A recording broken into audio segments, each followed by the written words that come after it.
Mr. Shaalnberg, thank you very much for the time you're giving me. Thank you for having me. There's a lot to talk about. Let's start with the story that's dominating the headlines, please, the issue between Israel and the Palestinians in Gaza. Firstly, Austria has just withdrawn its funding, like many other Western countries, for the UN Works and Relief Agency, UNRWA, at a time when it's been providing humanitarian relief for all the displaced and seriously desperate Palestinians in Gaza. The reason given is that Israel provided documentation that there were 12 UNRWA representatives that were involved in the attacks of the 7th of October last year. But when you think about it on the scale of things, UNRWA has 30,000 employees. So isn't this reaction by a lot of the Western countries a bit excessive, especially at a time when the Palestinians so desperately need that help from the relief agency? Well, I agree with you that we have to help and we have to do more to ease the human suffering in Gaza. But it is deeply distressing if an organization such as the UN, and you know, we Austrians have a very special relationship because we have here in Vienna one of the seats, one of the headquarters of the United Nations. And this is an organization which has to be beyond any doubt. And if there are very serious allegations that members of UNRWA were part of the horrendous attacks of 7th of October, then the least we have to do is to ask for immediate and full investigations. And I believe what we had yesterday in New York, briefing with the UN Secretary General, and it has been encouraging because I have the feeling they acknowledged the problem. They promised an external and an internal investigation. And just to specify, we didn't withdraw money. We just suspended payments for the time being in awaiting the results of the investigation. And I believe it has to be taken very seriously because the UN, again, has to be impartial. Perception is very important, especially in the Middle East. And the UN has to be beyond any reproach because we want it to be part of the solution in the long term. And actually, we are all looking for this political perspective, which we need urgently. Well, the thing is, Minister, yeah, it's understood. It's totally understood that there is need for an investigation with such allegations. The only issue is that the situation in Gaza is particularly unique with the extent to which the people have been displaced, the amount of injuries, the amount of deaths. So this kind of suspension of funds, and not just from Austria, but other Western countries, is really at a critical time. I agree. And the problem is that we have these serious allegations, but we have to see also that UNRWA is not the only organization. Austria, for instance, that's an important information because I have the feeling there's sometimes fake news going around. We didn't stop our development aid or humanitarian aid. We actually increased it. We offered 30 million euros further for the humanitarian relief and the humanitarian aid, which is urgently necessary. And we're working together with the International Committee of the Red Cross, the Red Crescent, the World Food Programme, and others. So it is not that UNRWA is the only organization which is present. But my hope is that we can very clearly, with the help of the UN, establish clear benchmarks, a clear investigation, establish measures which the UN has to take, and then we can again restart funding the important work of UNRWA. Sir, on a broader scale, there are many human rights critics discuss what seems to be very unusual censorship amongst European countries when it comes to certain use of certain expressions such as ceasefire or banning of all marches in support of the Palestinian people. This seems very much in contrast with the idea of democracies in Europe. What happened to free speech? Well, you have to make a difference. We had manifestations here in Austria with the slogan, from the river to the sea, Palestine has to be free. And sorry, there's a country between the river and the sea, and there are people living there, Israelis. This is a call for genocide at the end of the day. So this is not a neutral demonstration for a peace process, for a two-state solution, anything, because all of that you can do.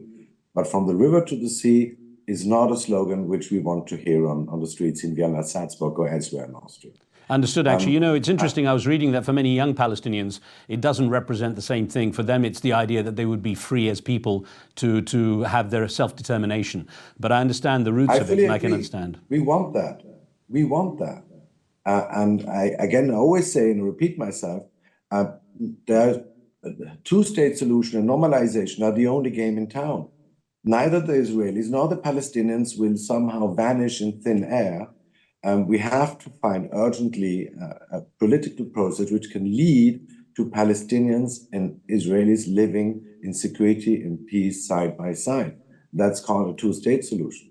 So I agree with this call for representation for a non-state, but it is perceived very differently by others. And I believe in this very emotional moment, everybody should check his own language.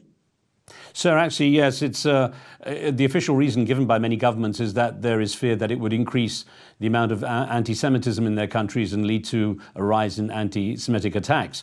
But is there not a fundamental problem now with the conversion of what is a land dispute, which is at the heart of the Israeli-Palestinian situation, making the conflict appear to be one against Jewish people in general, where perhaps the majority of people are protesting really for, human rights as opposed to simply stating something that is anti-Jewish?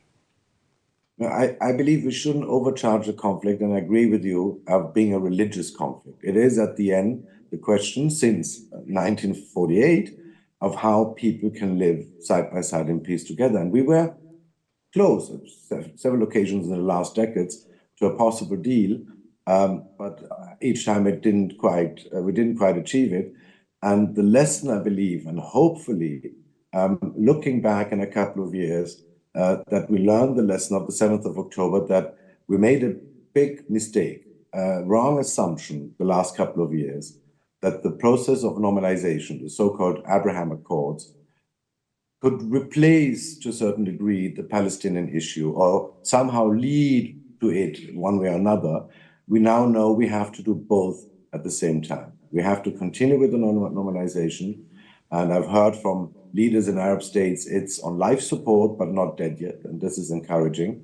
And we have urgently to develop a political process leading to a two-state solution. I understand the sensitivities, especially in parts of Europe, when it comes to the situation with Israel. But many people ask, why is it that European politicians seem so scared to fall foul of Israel when it's a country that has so many UN resolutions against it with regards to the way the Palestinians are treated? But that is not the issue. I mean, we Austrians have for decades now a very strong and friendly relationship with Arab countries, and many of them, the foreign ministers, are personal friends of mine. And we have a very special strategic partnership with Israel. So the one thing doesn't exclude the other. What we want to see in the Middle East has immediate repercussions on our own security and stability in Europe. We feel it here in the streets. There's a high degree of emotionality. I would like to see a high degree of rationality returning, not only to the Middle East, but to world affairs in general. And so this is a wrong assumption. It is simply that the Middle East, for us Europeans, is immediate neighborhood. And what happens there matters to us and matters to our security. It's interesting. Austria, of course, is very proud of its neutrality since the 1955 Permanent Neutrality Treaty.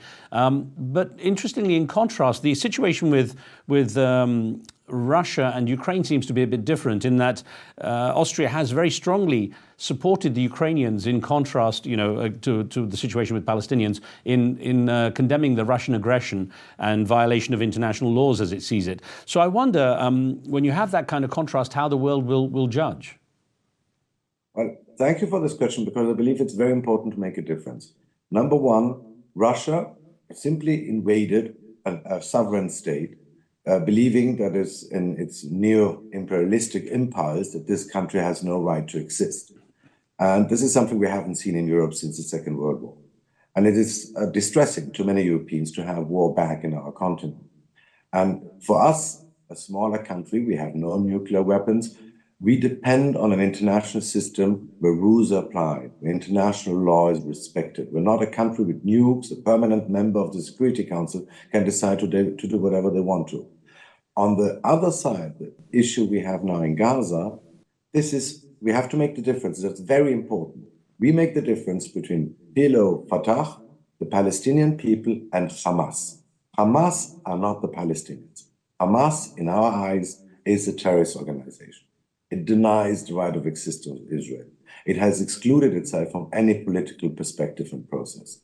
And it has committed a massacre on the 7th of October, something that in my eyes, when I talk to my colleagues and friends in Ramallah, is something that is extremely distressing for them too. So we have to make this difference. This is a terrorist attack. What happened on the 7th of October, and I very vividly remember when our services here in Vienna called me and asked me, Minister, how good are your nerves? And I unluckily said they're good. And then I got videos and photographs sent to me, which I haven't seen since ISIL in Daesh. This is pure terror. This is a massacre. There's nothing to do with a war as we see it in Ukraine, where sovereign countries simply invades another. So there's no doubting the horror of the attacks that took place, the extreme level of the attacks that took place on the 7th of October against Israel. But a lot of the Palestinians are saying their condition has been ongoing for a long, long time. We're talking 7 decades, and certainly in the last few decades, extreme. If you are calling for respect of international law, then surely the resolutions by the UN are something that should also be implemented heavily. I fully agree with you. And we Austrians have been again and again very loud and clear on this point. As I say, for instance, now that settler violence is simply unacceptable. Provocation at the holy sites, unacceptable. And we have always criticized settlement, the policy of conducting settlements in the West Bank. All of this leads to further, inciting violence, and we have to break out of this circle. And I believe even that it is a huge lack of solidarity towards the Israeli people if radical settlers commit acts of violence in the West Bank. So I'm very clear on that. And yes, you're right. International law is blind. It has to be applied by Israel. It has to be applied by the Palestinians and by Russians, by everybody on this planet. We Austrians are not excluded either. So what concerns do you have, something closer to home, what concerns do you have about Austria's dependence on Russian gas imports? They're down a bit, about 66% last summer on previous amounts stated around 79%. But you've had criticism within Austria itself that this dependence on Russia and this continued paying for such a large amount of import of Russian gas, it's been described as paying blood money to Russia. How do you react to those criticisms? Well, I don't believe that is the right way of putting it. We have, as a government, made very clear that we want to become independent of Russian gas, and for the latest by 2027. We have decreased it from our dependency from 80% of our gas imports to 50%, but we are a landlocked country in the center of the European continent. Luckily, we are capable of producing ourselves 80% of our electricity with renewable means, but we cannot simply build LNG terminals. We are dependent. And now we've seen the debate between the United States and Germany. It's not easy for any European country to quickly change the sources without endangering your own jobs and industry. So this is an ongoing process, but our aim is very clear. We want to take away this leverage, you could say, from Russia, this possibility to exert pressure or blackmail even other parties, because that is what we've seen the last couple of 2 years, and we don't want to be dependent on anybody to that degree in the future. So as I wrap up the interview, I have to ask you, you yourself have warned of the risk of nuclear conflict, stating that there's a lot of pressure on the anti-nuclear regime to try to create some kind of break in the impasse that seems to have built up. Do you really feel the situation is, as you've described it, a seemingly hopeless predicament?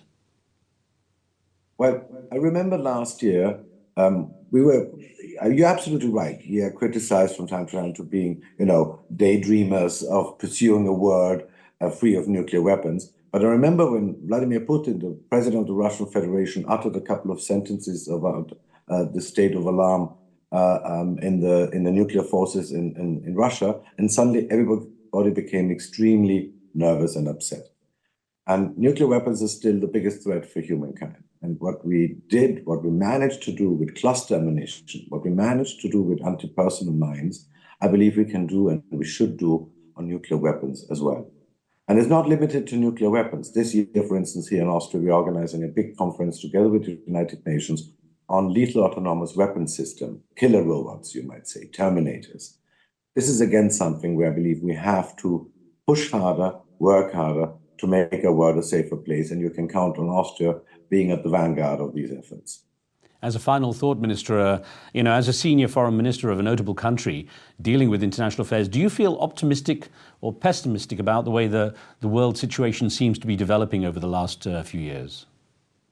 My biggest fear is actually we humans have a limited attention span. And a lot of attention has been taken by the atrocious war of attrition, which we see in Russia. We are again living through a winter of war in Ukraine. Now, all the emotions and the horrors we see and have seen in the Middle East. My biggest fear is that there might be the one or the other world leader who thinks, since the limelight is now on this part of the scene, that he can, in his region, settle some scores. And that is actually the biggest source of insecurity we have. We have the Southern Caucasus, we have the Sahel, with an effect of dominoes, with coup d'etat.